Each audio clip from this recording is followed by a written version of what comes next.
mitochondriale sur l'atteinte du motoneurone. Donc précédemment, nous avons identifié une grande famille présentant une pathologie neurologique complexe d'apparition tardive. Tous les patients présentaient des signes cliniques différents avec une atteinte du motoneurone, une démence ou une ataxie cérébelleuse, mais tous présentaient une myopathie mitochondriale avec instabilité de l'ADN mitochondrial. Par séquençage d'exome, nous avons identifié la mutation S59L présente à l'état hétérozygote chez les patients dans le gène CHCHD10. CHCHD10 code pour une protéine qui était de fonction inconnue. Nous avons ainsi montré que CHCHD10 est une protéine mitochondriale localisée dans l'espace intermembranaire avec un enrichissement au niveau de la jonction des crêtes mitochondriales. Nous avons ensuite voulu caractériser la fonction de cette protéine. Nous avons ainsi montré que CHCHD10 est un partenaire du complexe multiprotéique MYCOS qui est très important dans le maintien de la structure des crêtes mitochondriales. Dans les fibroblastes de patients, la mutation S59L va entraîner un désassemblage du complexe MYCOS, ce qui va conduire à une perte des crêtes mitochondriales, à un défaut de l'activité de la chaîne respiratoire et à un défaut de réparation de l'ADN mitochondrial après des dommages oxydatifs. De plus, dans les fibroblastes, la mutation S59L va diminuer le relargage du cytochrome C et va donc ainsi inhiber l'apoptose. Suite à notre identification de la mutation S59L, et comme habituellement il n'y a pas d'atteinte du motoneurone dans les maladies mitochondriales, nous nous sommes demandé si d'autres mutations dans le gène CHCHD10 pouvaient être associées à des atteintes du motoneurone. L'analyse de cohortes de patients nous a permis d'identifier la mutation S59L chez un patient présentant une démence frontotemporale associée à une sclérose latérale amyotrophique. Par la suite, d'autres groupes ont identifié de nouvelles mutations dans le gène CHCHD10 chez des patients présentant des scléroses latérales amyotrophiques et d'autres atteintes du motoneurone. Par ce travail, nous avons ainsi fourni la première preuve génétique démontrant le rôle primaire de la mitochondrie dans des atteintes du motoneurone. Pour comprendre comment un dysfonctionnement mitochondrial peut être à l'origine d'une atteinte du motoneurone, nous avons généré, grâce à un financement de la Fondation Maladies Rares, un nouveau modèle murin, knock-in pour la mutation S59L présente à l'état hétérozygote dans le gène CHCHD10. Ce modèle murin a été généré sur la plateforme de transgénèse de Marseille par recombinaison homologue. L'analyse du phénotype clinique de ce nouveau modèle murin nous a permis d'observer que les modèles murins porteurs de la mutation S59L présentaient une prise de poids qui était diminuée à partir de l'âge de 10 semaines par rapport à leur souris contrôle littermate, que ce soit pour les mâles, que vous pouvez voir ici en bleu, ou pour les femelles en rouge. De plus, tous les animaux porteurs de la mutation S59L vont développer un phénotype qui conduira à leur décès entre 6 et 14 mois. Les patients porteurs de la mutation S59L présentaient tous un phénotype de myopathie mitochondriale associé à une instabilité de l'ADN mitochondrial. Nous avons donc regardé si dans ce nouveau modèle murin, nous avions présence de signes de myopathie mitochondriale. Pour cela, nous avons analysé les muscles squelettiques chez des souris sauvages et chez des souris S59L. Par spectrophotométrie, nous avons analysé l'activité enzymatique de la chaîne respiratoire donc dans le muscle squelettique pour des souris âgées de 11 à 14 mois. Nous avons ainsi observé la présence d'un déficit généralisé à l'ensemble des complexes de la chaîne respiratoire chez les souris S59L. De plus, par microscopie électronique, nous avons observé la présence dans le muscle squelettique des souris porteuses de la mutation S59L de mitochondries anormales avec une désorganisation des crêtes mitochondriales. Une instabilité de l'ADN mitochondrial est également présente, puisque nous avons observé chez ces souris la présence de délétion de l'ADN mitochondrial, que vous pouvez observer ici, ainsi qu'une diminution du nombre de copies d'ADN mitochondrial. Le modèle murin 59L reproduit donc bien la myopathie mitochondriale, l'atteinte mitochondriale, mais qu'en est-il de l'atteinte du motoneurone ? Nous avons réalisé des immunomarquages qui ont permis de visualiser les jonctions neuromusculaires chez les souris Y-type et chez les souris S59L. Nous avons ainsi marqué la partie présynaptique de la jonction neuromusculaire grâce à la synaptophysine et aux neurofilaments, que vous pouvez visualiser ici en rouge, et nous avons marqué la partie post-synaptique avec l'alpha-magarotoxine, qui est un marqueur des récepteurs acétylcholinergiques.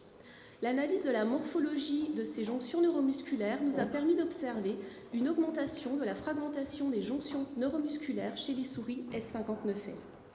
Nous avons également analysé l'expression de notre protéine d'intérêt chez les souris au niveau des jonctions neuromusculaires chez les souris sauvages et chez les souris S59L. Nous avons observé que l'expression de CH-CHD10, qui est ici en rouge, est fortement concentrée dans le muscle en postsynaptique sous la membrane. Chez les souris S59L, l'expression de CH-CHD10 est totalement anormale. Concernant les motoneurones, nous avons réalisé une coloration Nissl, donc qui permet de marquer les motoneurones dans la moelle épinière des souris sauvages et des souris S59L. Nous avons ensuite quantifié le nombre de motoneurones présents dans la moelle épinière, dans la région lombaire, et nous avons observé une diminution du nombre de motoneurones chez les souris S59L. Cette perte des motoneurones est probablement due à de l'apoptose, puisque nous avons également observé une augmentation d'apoptose dans des motoneurones différenciés à partir d'IPS de patients. Enfin, nous avons également observé la présence d'agrégats toxiques TDP43 présents dans le cytoplasme des cellules neuronales, que vous pouvez observer ici en rouge. Ces agrégats toxiques TDP43 sont l'une des caractéristiques présentes chez les patients atteints de sclérose latérale amyotrophique. Le modèle murin S59L est donc un modèle pertinent reproduisant la pathologie observée chez les patients puisqu'il va développer une myopathie mitochondriale avec instabilité de l'ADN mitochondrial ainsi que des signes d'atteinte du motoneurone. De plus, tous les animaux porteurs de la mutation vont développer une sévère cardiomyopathie qui sera responsable de leur décès avant l'âge de 14 mois. Je n'ai pas eu le temps de vous présenter donc ces résultats, mais toute cette partie de cardiomyopathie a été réalisée avec l'aide de l'Institut clinique de la souris de Strasbourg. Par ailleurs, en termes de cinétique, à 3 mois, nous avons observé qu'il y avait une atteinte musculaire, mais pas de perte de motoneurones dans notre modèle murin. L'atteinte musculaire semble donc précéder la perte des motoneurones, ce qui suggère un rôle clé du muscle dans les atteintes du motoneurone associées aux mutations de CH-CHD10. Donc, les perspectives de ce projet vont être de mieux comprendre les mécanismes reliant l'atteinte musculaire et la mort du motoneurone. Pour cela, nous voulons identifier les mécanismes moléculaires affectés par les mutations de CH-CHD10, comprendre la cinétique d'apparition de l'atteinte musculaire et de l'atteinte neurodégénérative, et enfin développer des thérapies. Cela aura également pour but de mieux comprendre la physiopathologie de certaines maladies mitochondriales. Donc, ce travail a été réalisé au sein de l'Institut de recherche sur le cancer et le vieillissement dans l'équipe du professeur Véronique Pakis-Flucklinger. Donc, je tiens à remercier toutes les personnes qui ont participé à ce projet et notamment la Fondation Maladies Rares qui nous a permis de générer le modèle murin dont sont basés tous ces résultats. Et je vous remercie pour votre attention.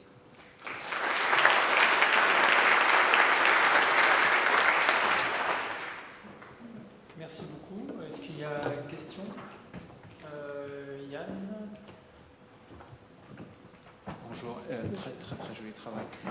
L'atteinte neurodégénérative est-elle dépendante de la présence ou de l'impact des mutations dans l'ADN mitochondrial? Est-ce que vous avez regardé, est-ce que vous avez des atteintes mitochondriales aussi très précocement ou c'est juste l'accumulation de ce désordre qui cause cette atteinte? Alors, l'atteinte mitochondriale, en fait, on a également fait tous les résultats à 3 mois. Donc, on sait qu'à 3 mois, l'atteinte mitochondriale est déjà présente. On a déficit de l'activité de la chaîne respiratoire. On va avoir des mitochondries anormales au niveau de la microscopie électronique. Donc, l'atteinte mitochondriale, on sait que c'est très tôt dans l'âge. Par contre, tout ce qui va être atteinte du motoneurone, en fait, c'est beaucoup plus tard. Et c'est pour ça que nous, on suspecte vraiment que c'est l'atteinte mitochondriale, l'atteinte musculaire, qui va ensuite avoir un impact sur l'atteinte du motoneurone. Et en fait, là, le problème de ce modèle murin, c'est que du coup, on a une cardiomyopathie qui va conduire au décès avant l'âge de 14 mois. Et en fait, nous, là, le but pour étudier la partie un peu plus cinétique, ça va être justement soit de diminuer la cardiomyopathie grâce à différents traitements, soit de créer des modèles murins où on aura donc la mutation spécifiquement au niveau des motoneurones, pour vraiment pouvoir regarder l'effet au niveau du motoneurone, mais à plus long terme, sur des souris plus âgées. Et la main en même temps.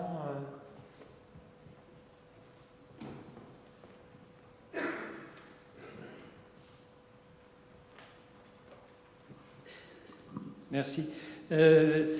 Oui, est-ce que vous avez regardé les cellules de Schwann terminales? Parce que dans une myopathie mitochondriale, on voit quand même assez rarement de perte de motoneurones.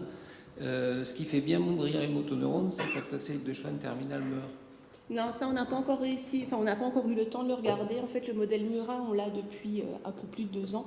Donc il y a toute cette partie-là qu'il faut qu'on regarde, notamment aussi la partie neuroinflammation, etc. Parce que l'accumulation mitochondrique, vous voyez, il faudrait la matcher Tout à avec fait. l'US100 pour voir si c'est dans les Tout à cheveux. fait. Une dernière question, Pascal. Oui.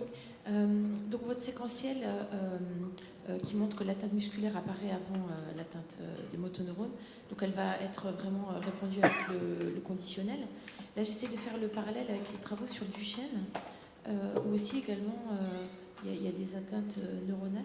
Je voulais savoir chez le patient, votre mutation là, elle était trouvée dans les patients SLA avec dominance neuronale ou... Non, initialement, c'était dans une famille vraiment qui était plutôt myopathie mitochondriale. Après, dans cette famille, donc, il y avait des signes de démence. Chez certains patients, il y avait des signes de démence. D'autres patients, il y avait des signes d'atteinte du motoneurone. Donc, initialement, la mutation dans la première famille a été regardée donc, dans une famille d'atteinte mitochondriale. Par contre, en fait, ensuite, il y a eu une analyse de cohorte qui a été réalisée. Et dans ces cohortes, en effet, ça a été fait sur des cohortes de patients présentant des scléroses latérales amyotrophiques ou d'autres atteintes du motoneurone. Et c'est en effet là qu'on a identifié la même mutation chez des patients dans une famille qui présentait une démence frontotemporale avec une sclérose latérale amyotrophique. Et du coup, ça change la perception, enfin le diagnostic clinique qui est fait sur les patients, que ce soit SLA ou myopathie ou... Sur ces patients-là, qui vont avoir la mutation S5, enfin des mutations même dans le gène CHD10, parce qu'il n'y a pas que la mutation S59L, au niveau de thérapie, nous ce qu'on pense, c'est qu'on pourrait agir vraiment pas que au niveau motoneurone, comme dans les cas de SLA plus classiques, mais qu'on pourra vraiment agir au niveau mitochondrie. Et ce qui permettrait d'améliorer l'impact au niveau mitochondrial, mais également l'impact au niveau du motoneurone. Et nous, nos perspectives au niveau d'analyse thérapeutique, d'essais thérapeutiques, ça va être vraiment de cibler en fait des drogues qui vont améliorer l'impact de CHD10, mais au niveau mitochondrial. Merci beaucoup.